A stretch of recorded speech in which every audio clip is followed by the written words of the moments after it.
Olá pessoal, como vocês podem estar vendo, eu trouxe essa peça aqui para mostrar para vocês.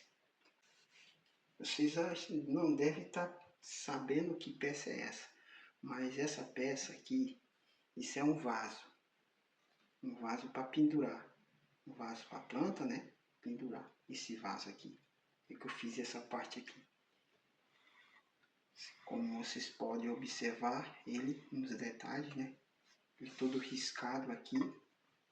Coloquei um pé também nele, caso a pessoa queira usar ele também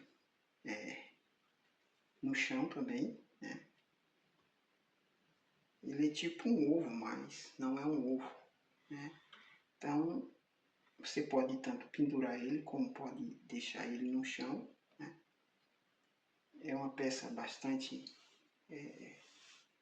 proveitosa de fazer, bonita. Eu espero que vocês gostem, como de costume. E se você ama a cerâmica assim como eu, você pode me ajudar a que o canal cresça, né? Que o canal queira, através do seu like, através do seu comentário, através de você ativar o sininho para que todo dia, como eu boto, todo dia eu posto vídeo, então você pode estar acompanhando no canal. Eu espero que você possa me ajudar para que eu possa estar trazendo peças como essa para vocês, né?